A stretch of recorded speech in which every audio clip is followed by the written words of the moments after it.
విజయవాడలోని ఇందిరాగాంధీ స్టేడియంలో 78వ స్వాతంత్ర దినోత్సవ వేడుకలు అంగరంగ వైభవంగా జరిగాయి. స్వాతంత్ర దినోత్సవం సందర్భంగా ముఖ్యమంత్రి చంద్రబాబు జాతీయ పతాకాన్ని ఆవిష్కరించారు. అనంతరం పోలీసుల నుంచి సీఎం గౌరవ వందనం స్వీకరించారు. గత 5 ఏళ్లలో దెబ్బతిన్న ఆంధ్రప్రదేశ్ బ్రాండ్ను తిరిగి పొందేందుకు చర్యలు తీసుకుంటున్నామని సీఎం చంద్రబాబు తెలిపారు. గత 5 ఏళ్లుగా ప్రజలు కోల్పోయిన స్వేచ్ఛను అందించేందుకు తాము కట్టుబడి ఉన్నామన్నారు. ప్రజలకు ఉపయోగపడే విధానాలు రూపొందిస్తున్నామని, సంక్షేమం అభివృద్ధి 2 కళ్లుగా పాలనకు శ్రీకారం చుట్టామని తెలిపారు. 100 రోజుల ప్రణాళిక టార్గెట్గా అన్ని శాఖల్లో సమీక్షలు చేస్తున్నామన్నారు. గత ప్రభుత్వం నిర్వీర్యం చేసిన శాఖలన్నీ పునరుద్ధరిస్తున్నామని సీఎం చంద్రబాబు తెలిపారు.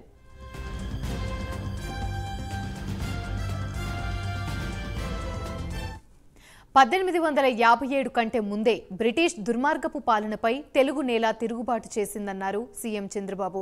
ఇది చైతన్యం కలిగిన ప్రాంతం. విభజనతో ఏర్పడిన నవ్యాంధ్రకు రాజధాని కూడా లేని పరిస్థితిలో నాడు పాలన ప్రారంభించాం. అటువంటి పరిస్థితి నుంచి ప్రభుత్వాన్ని పట్టాలెక్కించామన్నారు. తమకున్న అనుభవం, ప్రజల సహకారంతో కొద్ది కాలంలోనే నిలదొక్కున్నామన్నారు.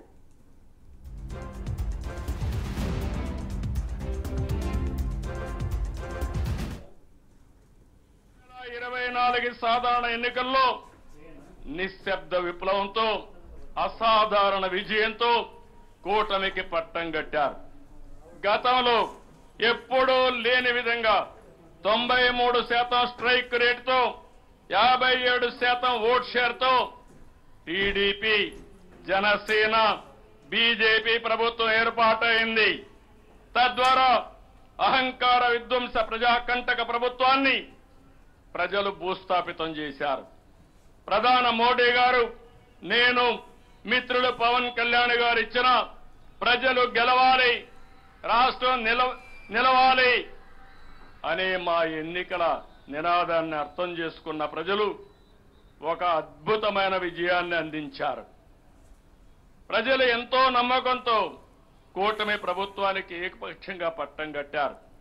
కొత్త ప్రభుత్వంపై ఎన్నో ఆశలు పెట్టుకున్నారు. వాటిని నెరవేర్చేందుకు ప్రభుత్వం దృఢ సంకల్పంతో ఉందని మేము తెలియజేస్తున్నాం. గత 5 ఏళ్లు ప్రజలు ఏ స్వేచ్ఛా స్వాతంత్రాలు కోల్పోయి క్షోభను అనుభవించారో ప్రజలకు ఆ స్వేచ్ఛను తిరిగి అందించేందుకు కట్టుబడి ఉంటామని ఈ స్వాతంత్ర దినోత్సవ వేడుకల సాక్షిగా ప్రకటిస్తున్నాను. 78వ స్వాతంత్ర దినోత్సవ శుభ సందర్భాన భారతీయులకు, దేశ విదేశాల్లో ఉన్న తెలుగు వారికి, రాష్ట్ర ప్రజలకు మనస్ఫూర్తిగా శుభాకాంక్షలు. ఆ సేతు హిమాచలం అత్యంత ఘనంగా స్వాతంత్ర దినోత్సవ వేడుకలు జరుపుకుంటున్న వేళ భారతదేశానికి స్వేచ్ఛా స్వాతంత్రాలు అందించిన జాతి పిత మహాత్మా గాంధీ, రాజ్యాంగ నిర్మాత డాక్టర్ బిఆర్ అంబేద్కర్, త్రివర్ణ పతాక రూపకర్త మన తెలుగు బిడ్డ పింగళ వెంకయ్య లాంటి మహనీయుల్ని, స్వాతంత్ర సమర యోధుల త్యాగాలను స్మరించుకుంటూ వారికి ముందుగా ఘన నివాళులర్పిద్దాం. 2019లో వచ్చిన ఎన్నికల ఫలితాలు రాష్ట్రాన్ని చీకటిమయం చేశాయి. ఒక్క ఛాన్స్ పేరుతో అధికారంలోకి వచ్చిన పాలకులు కని విని ఎరుగని విధ్వంసాన్ని సృష్టించారు. వ్యవస్థల్ని చెరబట్టారు. బాధితుల్ని నిందితులుగా చేసి ప్రజాస్వామ్యాన్ని అపహాస్యం చేశారు.